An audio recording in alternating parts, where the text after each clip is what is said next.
Paz, pessoal, boa noite. Sejam todos bem-vindos a essa Radassa especial Minha História. Você que está entrando já vai deixando o seu like aí, comenta pra gente saber que você está assistindo. Acabamos aí de assistir um louvor maravilhoso que prepararam pra gente. Eu espero que vocês tenham gostado. E hoje a gente está muito feliz que nesse espaço que abriram pra gente, hoje nós vamos receber ela que é pastora, ela que é mãe, ela que é bióloga, ministra de louvor, ministra... Você não é ministra de louvor? Não, isso não. Tá, vou voltar do ela aqui. Quer parar as imagens? Não precisa não. E hoje nós vamos receber para bater um papo, ela que é pastora, ela que é mãe, ela que é bióloga e vai dividir um pouco com a gente da vida dela, do testemunho dela. Tô aqui com a Bispa Thaís. Bispa Thaís, muito obrigado pela senhora poder compartilhar, dividir um pouco da sua vida hoje com a gente, com essas mulheres, essas famílias que estão assistindo a gente. Seja bem-vinda. A senhora pode contar pra gente um pouquinho? Sim, claro. Na verdade, para mim é um prazer poder compartilhar um pouco da minha história, um pouco de como eu cresci e como eu cheguei até aqui. Graças a Deus que tem hoje uma equipe aqui comigo me ajudando, pessoal dando força, e eu sei que Deus vai falar algo com você. Amados, como o Matheus já falou, já fez uma breve apresentação. Eu sei que muitos me conhecem. Se você estiver assistindo e não me conhece, o meu nome é Thaís. Hoje eu sou pastora, sou bispa no Ministério Novo Tempo, junto com meu esposo, com uma liderança. E sou mãe de 3 meninas lindas. Sou casada, claro, bem casada. Sou formada em biologia, tenho pós em neuropsicopedagogia. Hoje não atuo mais na minha área, com muita dor no coração, mas com muita alegria, porque eu sei que hoje eu estou no centro da vontade de Deus. Então, você seja muito bem-vinda para conhecer um pouco mais da minha história. Que bom, Bispa, vamos começar lá atrás. Eu acho que muitas pessoas não sabem e têm curiosidade. Como que foi a sua infância?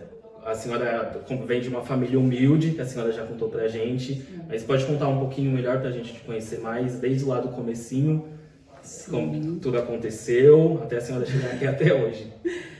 Minha infância foi simples, comum, como qualquer uma outra. Eu tenho 4 irmãos, 3 irmãos, na verdade, com 4 comigo. 2 irmãos já são mais velhos que eu, por parte de pai, né, o Edivaldo, a Edna, e uma irmã que a gente foi criada junta. Ela tem cara de mais velha que eu, mas ela é mais nova. E nós fomos criados muito caseiras, não fomos crianças de ficar saindo, mas fomos de uma época muito gostosa, que era a época de brincar na rua, de ter os amigos da rua, de brincar com os vizinhos. Mas foi uma infância comum, uma infância simples, fazendo coisas que toda criança faz, né? Tenho muita saudade porque eu morava, né, onde minha mãe ainda mora hoje, mas tudo bem diferente. Na época tinha árvores frutíferas no quintal e a nossa maior alegria era poder ali colher a fruta do pé e depois, quando ela estava estragada, brincar com os amigos. De coisa que a gente não tem mais hoje, né? Então, infelizmente, as minhas filhas hoje não podem fazer isso. Mas é uma época muito gostosa. Sim. E seus pais faziam o quê? Quando a senhora se lembra? Sim. Eu não sou tão velha, viu, gente? Eu me lembro que os meus pais faziam. Minha mãe, ela sempre trabalhou como costureira, ela trabalhava em casa. O meu pai era motorista. E a história legal do meu pai é que ele sempre trabalhou na empresa em que eu sonhei trabalhar e trabalhei. A única empresa que eu trabalhei foi na empresa que eu sonhava trabalhar. Que legal. A gente já vai falar um pouquinho sobre essa parte da sua vida profissional. Aí a senhora cresceu, falou um pouquinho agora da infância. Como foi sua adolescência? A gente tem uma curiosidade que a senhora já contou pra gente. A gente quer saber um pouquinho mais como que tudo aconteceu. A senhora cresceu na escola, teve amigos antes de você conhecer a Cristo. Como que foi esse processo? Foi simples, comum, como qualquer outro, né? Os amigos eram os amigos de escola, amigos de rua. E na adolescência, início da juventude, os amigos eram basicamente esses mesmo, da rua e da escola. Não era de sair, não saía de casa, minha mãe não deixava eu dormir fora, não deixava dormir na casa de amigo, não tinha nada disso, a minha mãe não deixava. Então a primeira vez que eu fui dormir fora, eu já era adulta já, né? Eu nunca... Mas a gente gostava muito de se reunir com os amigos para ficar naquela roda de conversa, alguém tocando violão, tudo na rua. Era uma pessoa rueira, pensa numa pessoa rueira, eu era rueira. Então, mas era isso, o que a gente podia fazer na época. Era brincadeiras de rua, conversa na rua, conversa com os amigos de escola, né? Eu estudava sempre, tudo que eu fiz foi perto de casa, então eu estudava perto de casa, os amigos eram os mesmos. Só que aí na adolescência, início da juventude, aí a gente já começa a conhecer os amigos, né, que provavelmente você vai sair, vai passear, e aí a gente já começa a mudar. Antes a minha irmã sempre fazia parte das rodas, mas aí você vai crescendo e a irmã com 2 anos de diferença, você acha que ela já nem pode mais andar com você, porque você é mais velha, você não quer mais que a irmã ande com você. Então eu andava muito com os amigos, né, os colegas vizinhos e colegas de escola, que eram praticamente os mesmos também. A senhora falou um pouquinho pra gente da sua adolescência e como que foi na juventude. A senhora cresceu, conheceu outras pessoas, outros caminhos. Como que foi? Conta um pouquinho pra gente. Então, na adolescência já eu comecei a trabalhar. Né? Então tinha também os colegas de trabalho. E aí já eram pessoas mais adultas, como eu comecei a trabalhar cedo, com 14 anos. Então eu tinha, né, os amigos de trabalho que eram adultos, Sim. Porém não saía com eles. E aí já na juventude, aí eu já comecei a escolher com quem que eu ia sair, quem fazia parte da minha roda de amigos. E aí eu conheci um grupo de roqueiros, um grupo de roqueiros, que essa é uma das curiosidades. E realmente assim, foi algo que eu gostei muito de fazer, que foi andar com essas pessoas, conhecer essas pessoas, fizeram parte da minha vida e acrescentaram algo na minha vida. Eu não era aquela roqueira de sair e ficar a noite inteira embalada, mas eu sempre gostei muito do rock. Então, as músicas que eu ouvia era mais pro lado do rock, os meus amigos, o meu estilo de se vestir, eu gostava muito disso. Principalmente o estilo de se vestir. Hoje a gente mudou um pouco, mas eu ainda gosto bastante, mas na época o rock era na verdade o que me definia, né? Então, se tem um estilo que eu posso dizer que eu segui na minha juventude, foi o rock, estilo de roupa, estilo de música, o meu grupo de amigos, tanto da escola quanto os amigos para sair, amigos de rua, final de semana, eram os meus amigos que eram roqueiros. A senhora acabou de comentar com a gente que teve contato com rock, mas seus pais a preservavam muito dentro de casa, a proibia às vezes de poder sair. A senhora, em algum momento da sua vida, teve contato com droga, com bebida ou não?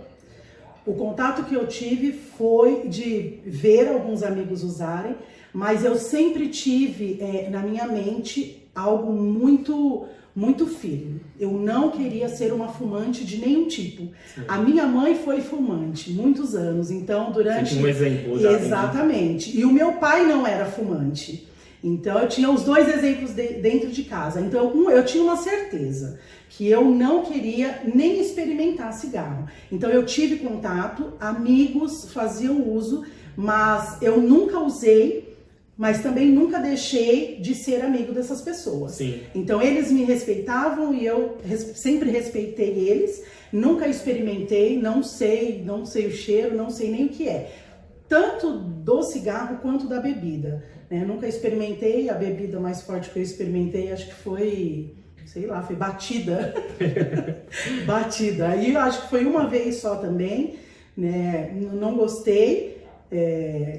E o cigarro realmente eu nunca experimentei, não sei, mas era algo que eu tinha já. Eu não queria ser fumante, devido ao exemplo da minha mãe, e aí eu realmente não tive nenhum contato com nenhum tipo de droga. Que legal. É bom a senhora falar isso porque às vezes pode ter algum jovem assistindo a gente e por influência acaba cometendo coisas que às vezes ele não quer cometer, Exatamente. Mas acha que não se enquadra porque os amigos fazem. Exatamente. Então é muito importante a gente falar isso, que não é porque você anda com aquele grupo de pessoas que você necessariamente precisa seguir o que eles fazem, Exatamente. Porque não se enquadra na sua vida, né? Sim, eu sempre pensei assim, se a pessoa não me respeita do jeito que eu sou, então aquele grupo não me cabe. Sim. Porque do mesmo jeito que eu respeitava, eu também queria a mesma forma de respeito. E na minha juventude teve isso, então eu pude andar com essas pessoas sem me sentir mal. Né? Então a gente tinha amizade, mas eu não necessariamente fazia as mesmas coisas que eles. E isso é muito importante, você saber o que você quer. É você ter já determinado dentro de você o que você quer. Isso é o mais importante, porque se a pessoa não respeita você como você é, então, pra mim, já não é um grupo que eu posso fazer parte, porque no mínimo ela precisa me respeitar como eu sou. Sim, é verdade. Aí passou por essa fase, a senhora entrou para a faculdade. Por que a biologia? A senhora sempre gostou desse mundo? Como que você se encontrou na biologia?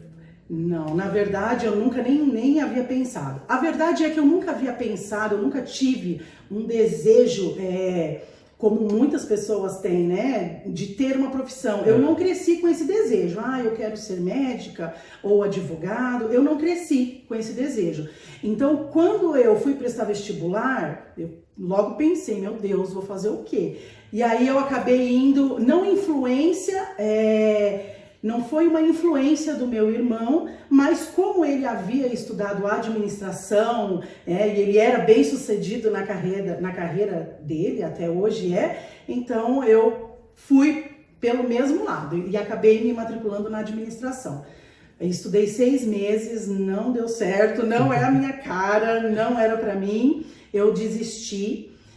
Aí também já foi o início da minha conversão, né? Quando eu já comecei a ser convidada para ir numa igreja. Nesses 6 meses que eu fiquei sem estudar, eu fiquei buscando o que eu faria. Como eu não tinha esse desejo, então eu decidi prestar vestibular para um curso que a mensalidade não era tão cara, porque se eu desistisse, eu não ia perder muito dinheiro. Então eu tinha algumas alternativas, dentre elas a biologia. Comecei a fazer biologia, me apaixonei pela biologia, trabalhei na área biológica e na área química, e até hoje eu sou apaixonada por biologia. Legal. A senhora comentou com a gente no começo que seu pai trabalhava na empresa que você sempre sonhou, e você não sabia, mas você já estava profetizando que um dia estaria lá também, né? A senhora pode dividir com a gente esse momento? Sim. O meu pai, ele sempre trabalhou em uma indústria, uma multinacional, era perto de casa, então eu lembro que ele entrava 15 para as 8 no serviço, ele saía 5h30 de casa, porque ele amava trabalhar e ele chegava e ele sempre falava que ele chegava antes para se preparar todo o ambiente do trabalho dele. E eu passava em frente à empresa e eu via aquela empresa enorme e eu falava, um dia eu vou trabalhar nessa empresa, um dia eu vou trabalhar nessa empresa. E realmente aconteceu. Depois que eu entrei na faculdade, depois de 1 ano, eu vi que tinha vaga para estágio e eu me inscrevi, consegui o estágio na empresa, fiz quase 3 anos de estágio. Quando venceu o estágio, aí eu havia terminado a faculdade e aí ocorreu a efetivação, foi onde eu trabalhei ali 7 anos. Que legal. Na mesma profissão, como analista de laboratório, e sempre foi algo que eu amei fazer. Agora que a senhora contou um pouquinho aí da sua parte profissional, algumas curiosidades da sua vida, como foi quando a senhora conheceu a Cristo, o seu primeiro contato? Foi alguém que te chamou, você sentiu vontade de vir uma igreja aberta e foi? Como que foi essa experiência? Na verdade, foi um convite e não aceitei de primeira. A minha amiga, foi uma amiga minha que me convidou, ela fez alguns convites, mas eu estava em uma fase da minha vida que nada me fazia feliz. Então eu achava que se eu estivesse fazendo faculdade, eu seria feliz. Eu comecei a fazer faculdade e vi que a faculdade não era o que ia me trazer alegria. Aí eu fiz 18 anos, eu achava que se eu tivesse um carro, eu seria feliz. Os meus pais vendo que eu estava caminhando para uma possível depressão, eu não sei nem se usava-se já depressão na época, mas que eu estava melancólica, triste, né? Me ajudaram, me deram um carro. E eu percebi que o carro também não ia me fazer feliz. E eu estava nesse meio. Quando ela me fez um convite, um dos convites que ela me fez foi para ir em um culto de jovens na Igreja Batista.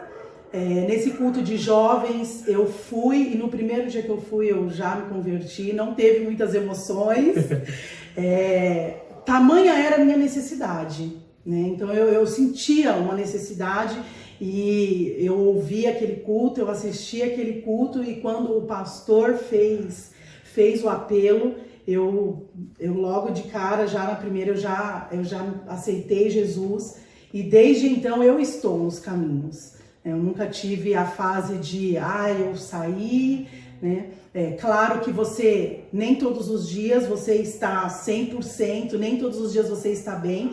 Eu passei muitas fases, né, em faculdade, depois casamento, mas graças a Deus eu nunca saí dos caminhos do Senhor. Graças a Deus estamos aí até hoje. Legal. Que igreja que a senhora se converteu a primeira vez? Igreja Batista.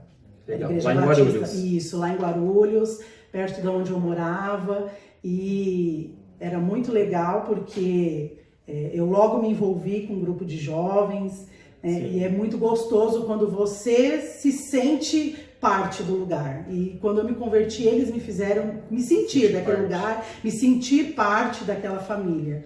Então eu me adaptei muito, muito fácil, e sempre foi muito bom trabalhar com eles, só com a juventude, na igreja, no evangelismo. Eu sempre fui muito envolvida. Aí, depois da sua conversão, a senhora assumiu o Ministério de Jovens. Foi aí que a senhora conheceu o Samuel, ou já teve um namoradinho antes do Samuel? Como que foi essa parte de relacionamentos? Não foi nessa época que eu conheci o Samuel. Eu trabalhei alguns anos com os jovens da igreja, no departamento das jovens cristãs, que eram só as mulheres. Tive um namorado, mas não foi nada sério, a família não chegou a conhecer. Na escola também tive namorado, mas nenhum deles a família chegou a conhecer. O que a família conheceu foi o homem que eu casei, mas antes disso, quando eu me converti, eu tinha também algo muito, muito firme dentro de mim, algo que eu queria. Eu tinha certeza de que eu não queria casar por casar, eu não queria casar para sofrer, eu não queria namorar por namorar.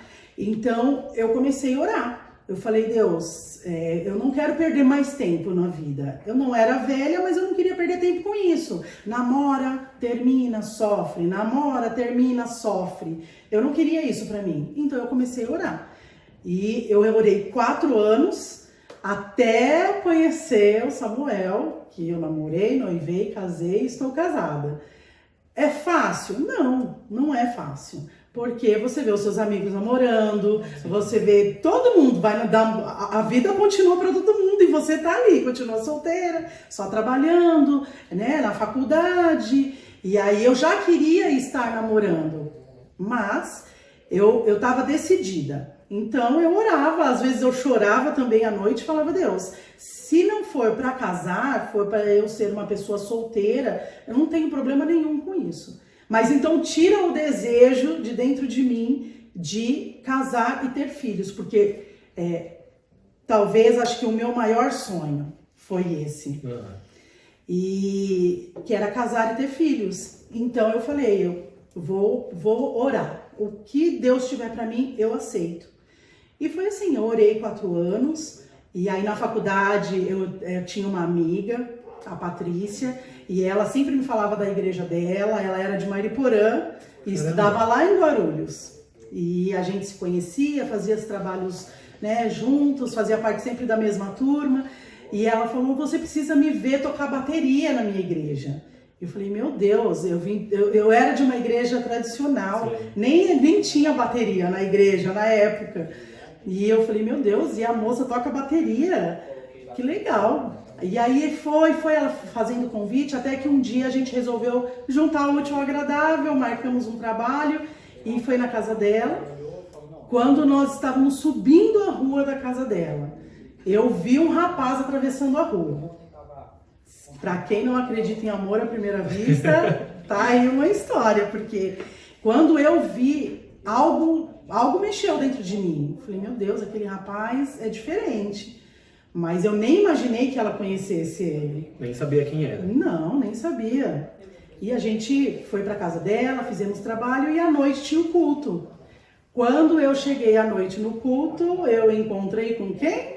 Com ele, com Samuel.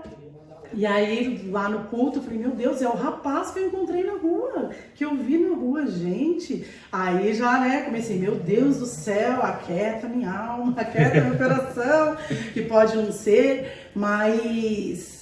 E aí a gente fez amizade, ele sempre foi do jeito que ele é, sempre muito simpático, e ele já veio cumprimentar, a gente já conversando, já fomos falando o que ele fazia na igreja, o que eu fazia teatro na época na igreja. Legal. E a gente foi conversando. E aí ele não saiu mais da minha cabeça, nem do coração, não saiu mais de lugar nenhum, e ela foi muito... acho que ela foi muito sensível em perceber o que aconteceu entre a gente, porque ela deu o número de telefone dele para mim e falou assim, olha, ele pediu para você ligar para ele, e deu o meu número de telefone para ele e falou a mesma coisa. Mas eu liguei primeiro e a gente foi conversando. Depois que eu conheci ele, a gente conversou mais 4 meses e eu tinha certeza do que eu queria, né? Eu algo já tinha, um sentimento já havia nascido dentro de mim por ele, mas ele sempre falava a mesma coisa, que ele não queria, ele queria intimidade com Deus, ele só queria Deus, era Deus. Eu falei, meu Deus, eu orei tanto por um homem de Deus, que o homem só quer Deus. Mas o sentimento estava crescendo dentro de mim, até que um dia eu falei, Deus, as coisas não estão batendo, porque eu tô gostando, por mim, eu namoro com ele, e ele não quer nenhum tipo de relacionamento, o que eu faço? Então, Deus, me ajuda, ou o Senhor tira esse sentimento, se não for ele que o Senhor tem pra mim, tira ele de dentro de mim, dos meus pensamentos, ou o Senhor muda o sentimento dele por mim. E aí, Deus, que pode todas as coisas, foi lá e mudou a vontade dele. E aí a gente começou a namorar, depois de 4 meses. Então, depois de 4 meses, vocês oraram, e aí teve um pedido de namoro oficial, Samuel oficializou isso com seus pais. Como que foi? Não, Samuel nunca fez nada disso. Eu sempre que tomei iniciativa para tudo, desde a primeira ligação. Então eu chamei ele um dia para ir na minha casa, como amigo mesmo. A gente não estava namorando, e ali daquele dia... Eu já tinha falado com Deus que se eu beijasse, a pessoa que eu beijasse era a pessoa que eu ia casar. Porque eu tinha orado a Deus, eu sempre acreditei muito no que eu pedia para Deus. Então, e aí quando ele foi em casa, ele conheceu a minha família, a gente jantou junto, e na hora dele ir embora, aconteceu o beijo. Eu tinha certeza que eu ia casar com ele. Ele não, porque ele nunca teve certeza, né? Hoje ele tem certeza que ele tá casado comigo. Mas, então não teve pedido de namoro, porque Samuel nunca fez isso, de pedir namoro.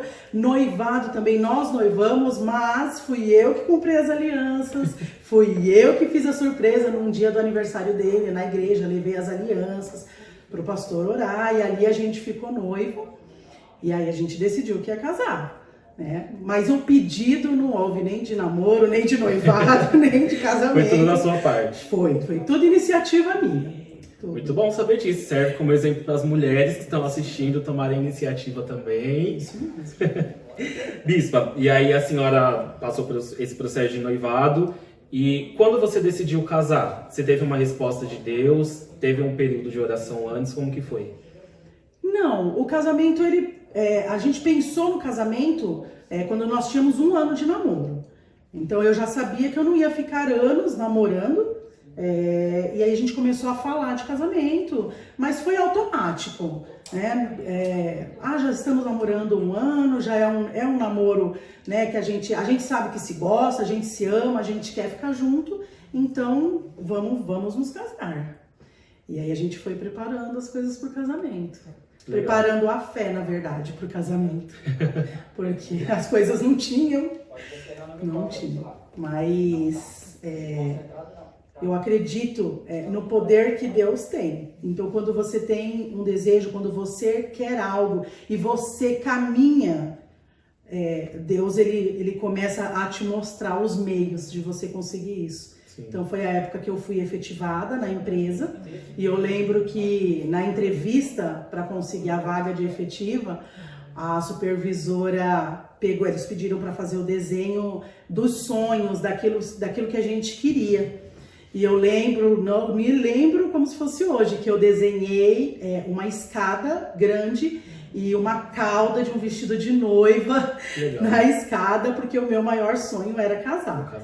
E ela me perguntou, meu Deus, o pessoal sonhou com fazenda, desenhou casa, viagens, e eu desenhei ali uma mulher vestida de noivo.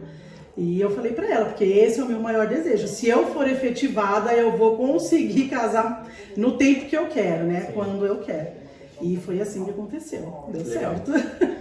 Aí vocês casaram. Com quantos anos a senhora casou? E o Samuel? O Samuel tinha 27 e eu tinha 25. Legal. Aí vocês foram exercer o ministério juntos agora em Mariporã. Isso. Aí eu saí da igreja, acompanhei ele na igreja em Mariporã. E nós íamos de Guarulhos para Mariporã todos os dias de culto. Que legal. Tem uma curiosidade, né? Vocês saíam de ônibus, o Samuel conta isso. Para ir saía de Guarulhos até Mariporã de ônibus para poder ir para a igreja. Aí não foi, foi na época de namoro. Entendi. Então a gente ia de ônibus e voltava de ônibus tarde da noite, né? Porque eu também já estava conhecendo a igreja que eu ia fazer parte. Então a gente ia de Guarulhos para Mariporã de ônibus, era uma aventura bem grande, até o dia que o ônibus foi assaltado. E por incrível que pareça, a gente já estava tudo planejado já para o casamento, e aí a gente decidiu comprar um carro. Então, assim, era algo que era impossível, porque quando a gente marcou o casamento, o Samuel ficou desempregado. Então, foi um desafio grande. Mesmo assim, a gente conseguiu aí pegar o carro para a gente poder ir até com mais facilidade. Sim. Aí vocês casaram. Depois de quanto tempo a senhora teve as meninas? Engravidou? Depois de quanto tempo? Na verdade, eu engravidei na lua de mel. Mas aí essa gestação eu perdi com 3 meses. Foi um aborto espontâneo. E eu engravidei logo em seguida. Mas a senhora teve medo depois do aborto? Pensou que talvez não pudesse mais ser mãe? Sim. Ficou com medo? Na verdade, esse era o maior medo. Então, aí eu engravidei porque eu quis mesmo, porque era para tirar essa dúvida. Se eu poderia engravidar depois de ter perdido. Essa dúvida não tem como não ficar. Acho que muitas mulheres, né, que sofrem também de um aborto, com certeza, tem esse medo. Sendo o primeiro, porque era o primeiro. Quem já tem, né, não tem essa dúvida, mas o primeiro principalmente, a primeira gestação, você perde. E aí você não sabe o que vai acontecer depois, você não sabe se você vai poder gerar. A maior dúvida que ficou pra gente foi essa. E principalmente pra mim, porque então eu já sabia que eu podia engravidar, mas eu não sabia se eu conseguia gerar. Sim. Então, de imediato, eu não esperei o tempo que deveria esperar. Foi logo em seguida. Foi logo em seguida. O médico se assustou, achou que ele nem tivesse me avisado do tempo que tinha que esperar. Porque realmente foi, tipo, 1 mês depois, eu já estava grávida de novo. Sim. Aí veio a Manu, depois veio a Dani. Isso. Com quanto tempo? 1 ano e 8 meses de diferença. E depois veio a Letícia. E a Letícia, que também não foi planejada, mas veio porque era um plano mesmo de Deus, e aí eu operei. Sim. E aí depois da Dani, depois de quanto tempo veio a Lelê? A Letícia veio depois de 4 anos. Letícia não foi programada. Na verdade foi um susto, não foi um susto de saber que eu estava grávida, porque eu já sabia que eu tinha facilidade para engravidar, e como meu esposo nunca foi fazer a cirurgia que ele deveria ter feito, então eu engravidei. E aí veio a Letícia. Sim. A Letícia e a Dani são 4 anos de diferença. Teve uma folguinha aí. Isso. Bispa, a gente conhece um pouquinho da história da Lelê, do diagnóstico que ela recebeu. Como foi para a senhora quando a senhora descobriu? A senhora soube durante o processo de gestação, os 9 meses, ou não? Não, a gestação dela foi normal, foi tudo bem. Entre gestação, parto, foi tudo tranquilo, tudo normal. Na verdade, a gente só teve um diagnóstico quando ela estava próximo de fazer 2 anos, acho que um pouco mais de 2 anos, porque ela começou a atrasar muito no desenvolvimento básico. Então ela demorou muito para andar. As meninas andaram com 1 ano e 3 meses, ela já estava quase fazendo 2 anos e não andava. Então eu percebi que algo não estava normal, não estava diferente. Mas a pediatra insistia em dizer que é porque eu comparava com as irmãs. Mas eu era mãe e aí eu sabia que não era só isso. Gostaria que fosse, não era. E aí não falava. A gente percebia que ela tinha dificuldade para falar, então por conta própria eu resolvi procurar uma ajuda médica, levei no neurologista. Foi quando ele olhou para ela e ele me falou o diagnóstico dela. Ele falou, essa criança teve uma paralisia em algum momento da vida dela. Como gestação, parto, foi tudo normal. Ele falou, não dá para saber quando isso aconteceu. Mas aí pediu os exames e os exames realmente comprovaram que ela havia tido uma paralisia cerebral e a parte mais afetada foi a parte da fala. Então no começo ela fez algumas terapias a mais, como fisioterapia, além da fono, e aí quando ela alcançou o nível que eles diziam que já estava compatível com a idade dela, deram alta e continuou fazendo fono. E até hoje ela faz os tratamentos. Agora, receber um diagnóstico desse não é fácil. Sim. A senhora teve medo, assim, logo de cara, quando a senhora recebeu esse diagnóstico? Sim, sim. O primeiro sentimento que você tem é o medo, porque ela era pequena ainda, o médico deu o diagnóstico e a primeira pergunta que eu falei para ele, mas e agora? Como que vai ser? Como que vai ser a criança? E ele falou, não dá para saber. É só no decorrer dos anos você vai descobrindo o que ela vai ser capaz de fazer. E isso gera um medo muito grande, porque uma criança sem um diagnóstico, você vai ensinando as coisas, vai mostrando tudo, e com ela eu falei, meu Deus, fiquei perdida. Eu falei, agora eu tô perdida, porque o que eu vou fazer? Então eu fui fazendo tudo que o médico foi indicando, as terapias que ele indicou, ele pediu para que ela tivesse mais contato com outras crianças, como na escolinha, por exemplo. Então eu fui providenciando tudo o que ele indicou para fazer. Mas alguns dias a gente ficou muito apreensivo, pensando de como seria o desenvolvimento, como que nós iríamos criar uma criança com esse diagnóstico.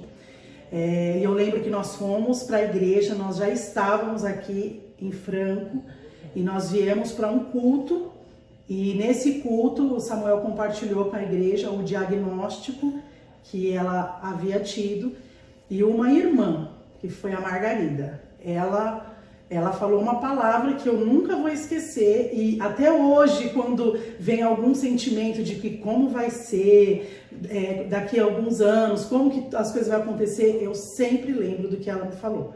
Ela falou assim, pastora, não se preocupe, a Letícia vai ser o que você permitir ela ser, não limite ela. E eu carrego isso até hoje. Então todas as vezes que eu penso, vem as dúvidas, como pode ser, como vai ser isso, como vai ser aquilo, eu logo penso, ela vai ser o que eu permiti ela ser.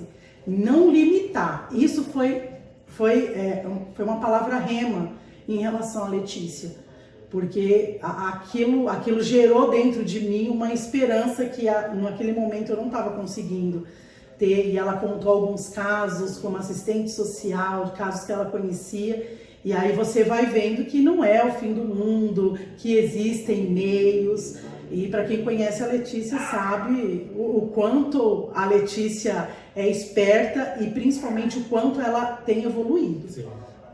É verdade, a Letícia é um milagre, né, Bispa? Sim. Que a gente que sabe um pouquinho sobre a paralisia, ela faz coisas que a criança da idade dela geralmente não faz. Sim. E a Letícia já está fazendo, né? Isso mesmo. Na verdade, pelos exames, quando eu levei ela, eu tive que trocar o médico dela, e quando eu levei os exames, que o médico olhou, ele olhou para o exame, olhou para a Letícia e falou, mas esse exame não é compatível com essa criança. Por este exame, eu esperava uma criança entrar na cadeira de rodas totalmente limitada. Sim. A Letícia entrou andando, entrou falando, respondeu do jeito dela. Sim. As perguntas, e o próprio médico ficou assim, surpreso, porque ele falou, realmente o exame não mostra a criança com esse desenvolvimento. Então eu creio que é agir de Deus. Eu acredito em milagre, eu creio que foi Deus quem fez tudo isso. E na consulta com o médico ia perguntando para ela as coisas, e foi muito engraçado, porque ele perguntava o nome das irmãs e ela fala que dá para entender, Manu, Dani, e aí perguntou como que era o meu nome. E aí ela respondeu Bipa. Aí ele, Bia? Ela, não, Bipa. E ele não entendeu nada, e eu expliquei pra ele, falei, porque eu e meu esposo, nós somos bispos, né? Sim. E ela chama às vezes a gente de Bipa, de Bipo, porque é bispo, bispa. Ela ouve as pessoas falando. Exatamente. E aí ele olhou pra mim e falou assim, agora eu estou entendendo o porquê, o exame me mostra uma coisa, e a Letícia não concilia exame com criança, não é a mesma pessoa. Então ele mesmo reconheceu isso. Então eu sei que é Deus, eu sei tudo que Deus já fez e o que Deus tem feito. Bispo, agora que a senhora compartilhou um pouquinho com a gente das meninas, elas estão entrando na adolescência agora, né? A Manu e a Dani. A Letícia ainda não, mas o que a senhora procura passar para elas? Qual o ensinamento, a educação que a senhora tenta passar para as meninas? Na verdade, o que eu tento passar para elas um pouco é de como eu fui criada, né? Eu não sou aquela mãe que proíbe tudo, eu acho até que eu deixo elas livres demais, mas eu preciso ensinar para elas princípios, os princípios que eu acredito. Então, principalmente os princípios da palavra de Deus, porque é o que eu acredito, é o que eu procuro viver na minha vida. E eu sei que é isso que pode fazerem com que elas sejam bem-sucedidas. Então, principalmente princípios de obediência, educação. Eu não suporto a falta de educação, eu fui criada assim, Deus me livre a passar na frente de dois adultos conversando, não podia isso. E é uma falta de educação, você se intrometer e várias outras coisas, então eu ensino isso para elas, principalmente, seja educado. Com todos, não é só porque é uma pessoa mais velha, não, educação cabe em todo lugar, cabe com todo mundo, eu não suporto a falta de educação. E o princípio de obediência, obedeça, principalmente a Deus. Quando a gente obedece a Deus, automaticamente a gente obedece pai, mãe, a gente é submisso a supervisores, a líderes, a pastores, enfim. Em qualquer lugar, né? Exatamente. Então, esses são os principais princípios que eu ensino para elas. Não falo para elas, vocês têm que seguir o mesmo caminho que o meu. Isso eu não falo para elas, mas eu falo para elas que elas podem olhar para mim e se espelharem em mim. Da forma como eu tomei as decisões na minha vida, principalmente depois que eu aceitei Jesus, que eu conheci o Evangelho. Então eu sempre falo isso para elas. E sempre falo para elas, não aceite para a vida de vocês, no caso de um namorado, de um futuro marido, não aceite para vocês menos do que o seu pai é para mim. No mínimo, este homem precisa ser melhor do que seu pai é para mim. Porque o pai faz de tudo. Nós, como pais, pai, mãe, nós fazemos de tudo, não só para ensinar, mas para oferecer, né, algo melhor. Então eu ensino elas onde elas podem buscar respostas para o que elas querem. É um desafio, né? A adolescência, a juventude é um desafio. Principalmente, eu sei, claro, porque eu já fui adolescente, jovem, sempre acha que sabe tudo. E às vezes a gente acha que sabe mais do que os pais. Então hoje eu olho lá atrás e eu penso, poxa vida, minha mãe tinha razão. E na época ela falava, um dia você vai lembrar e vai falar que eu tinha razão. E é verdade. E eu falo isso para elas. Mas cada um vai ter a sua experiência, né? O que eu posso ensinar, eu ensino. Legal. Agora que a senhora já dividiu com a gente um pouquinho da sua vida de casamento, da parte das suas filhas, como que vocês vieram para Franco? Porque a senhora morava em Guarulhos, muito distante daqui, extremamente longe. Como vocês vieram parar aqui em Franco da Rocha com o Novo Tempo? Bom, na verdade, nós nunca planejamos em ser pastores, líderes de uma igreja, em abrir um ministério, fundar um ministério. Nunca pensamos nessa possibilidade. Na ocasião, nós estávamos não estávamos como membro em nenhuma igreja, decidindo onde nós iríamos nos membrar. E nós já havíamos feito visitas em igreja lá em Guarulhos, é claro, que a gente morava lá, era muito mais cômodo. E nós estávamos orando a Deus, esperando uma resposta de Deus. Quando um dia, dois irmãos na verdade, abençoados, um deles é o Ricardo, meu cunhado, e o outro é o Emílio, que começaram com a gente, eles tiveram a brilhante ideia de alugar um salão. Só que eles fizeram isso sem eu e o Samuel saber. Caramba. Nós não sabíamos. Eles foram lá, eles alugaram um salão, eles prepararam a igreja, eles arrumaram cadeiras, com a ajuda dos irmãos aqui de Franco. E um dia eles falaram para a gente ir lá para fazer um culto, e quando nós chegamos, o salão estava alugado, as cadeiras estavam lá e as pessoas também estavam lá. Que foi o primeiro salão que quando inaugurou o Novo Tempo. Isso. Antes disso, nós fizemos alguns cultos na casa do pastor Valdeci, e algumas pessoas de Franco iam até lá. E estava aumentando o número de pessoas, então eles sempre comentavam, pastor, abre uma igreja em Franco, mas a nossa vontade era de ficar lá em Guarulhos, de se membrar, de ficar como membro. Nunca passou pela nossa cabeça abrir um ministério. Mas Deus sabe como fazer as coisas, Ele sabe que se dependesse de nós, nós não iríamos fazer isso. Então eu lembro que na época a gente chamava os dois de Josué e Caleb, porque eles saíram para ver a terra e eles viram tudo, viram como que podia ser feito, e quando a gente chegou, a igreja estava lá e não teve como fugir, a gente assumiu a igreja e nós estamos até hoje, graças a Deus. Que bênção. Bispo, ainda sobre esse assunto, a gente tem uma pergunta que a Rosana enviou pra gente e a gente vai assistir agora. Olá, boa noite, a paz do Senhor. Tudo bem com vocês, mulheres amadas? Aqui, graças a Deus, estamos todos bem. Bom, primeiro agradecer, pela oportunidade de estar participando com vocês nessa live. E a minha pergunta é para você, Bispa Thaís. Você teve dúvidas de ir ou não ir para Franco da Rocha quando você recebeu esse chamado? Beijos, Deus abençoe. E aí, Bispa, teve dúvida ou não teve? Não tive nenhuma dúvida, até porque já haviam profecias de que Deus iria me enviar em uma terra para ministrar a vida de mulheres, de casais e de famílias.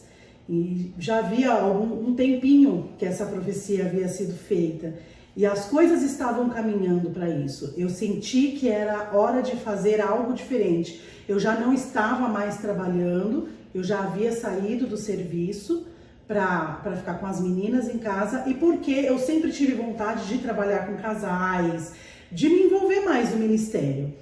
Então, quando apareceu essa oportunidade, quando a gente chegou e viu a igreja, eu falei, de fato, esta é a terra que Deus iria me mandar para ministrar a vida de mulheres, de casais e de família. Então, não tive a menor dúvida deste chamado.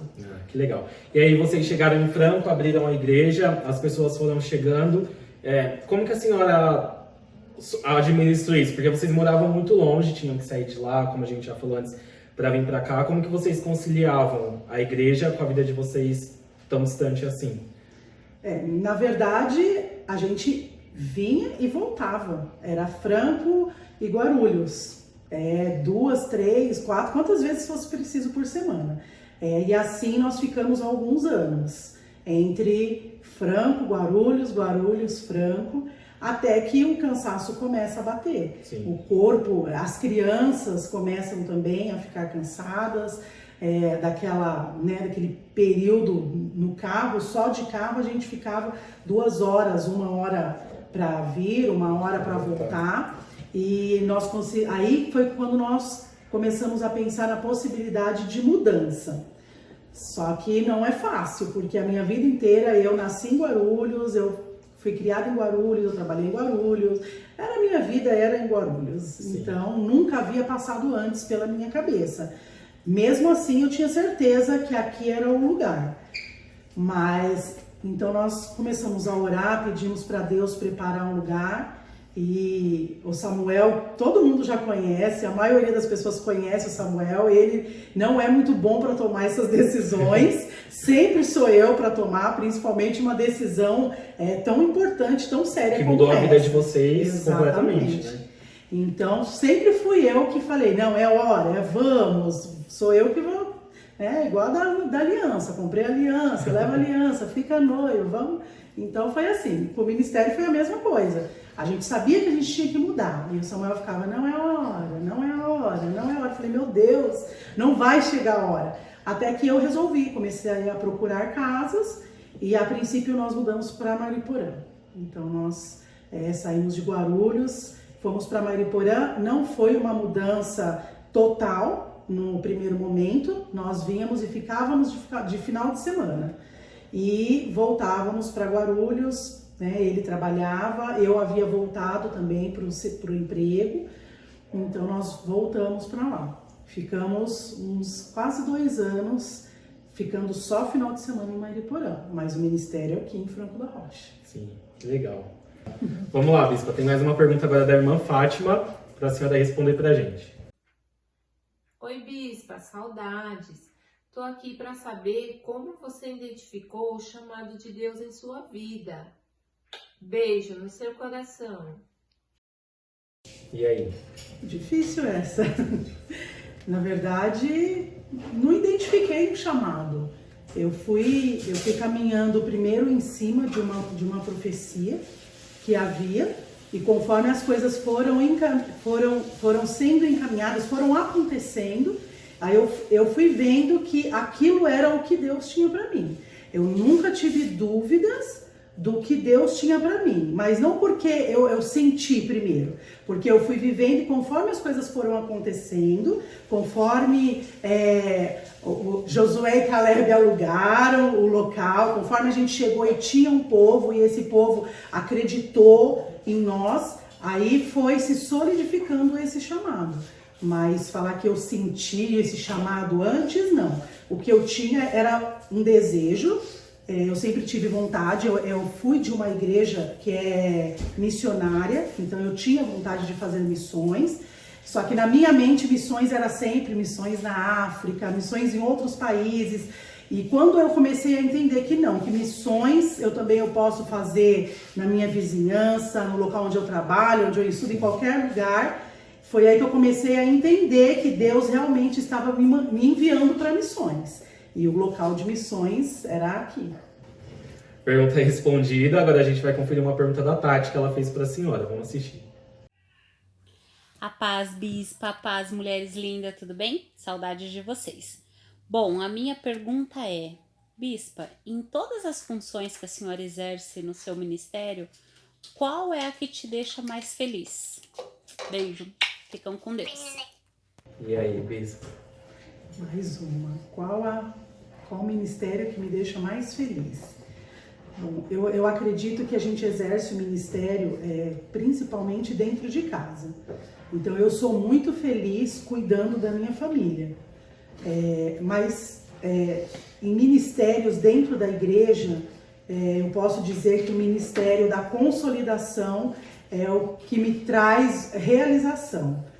Talvez porque eu sempre gostei de ouvir as pessoas e de alguma forma poder ajudar. Então eu gosto muito, eu gosto de ouvir as pessoas, eu não me importo quanto tempo elas vão falar, eu gosto, e principalmente se elas confiam em mim para falar, eu percebo que elas acreditam nesse meu chamado, que foi da pergunta anterior. Então eu acredito que no ministério, como igreja, é a consolidação que eu mais gosto de fazer. Legal, agora a gente vai para a última pergunta já para a gente encerrar. Quem fez essa pergunta foi a Fabi. Paz, Bispa, paz, meninas. Então a minha pergunta é o seguinte: você, Bispa, que é uma pessoa tão realizada pessoalmente, como mãe, no seu ministério, diz aí pra gente, tem algum sonho que você ainda não conseguiu realizar? Beijo. E aí, tem algum sonho ainda para realizar? Gente, eu sempre ministro que é muito importante a gente sonhar.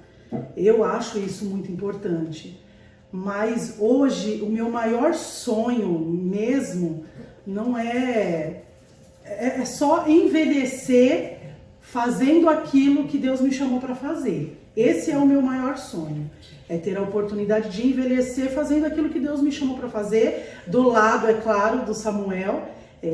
A gente tem muitas profecias de que a gente vai voar pelo mundo fazendo o que Deus mandou fazer, e eu acredito nisso.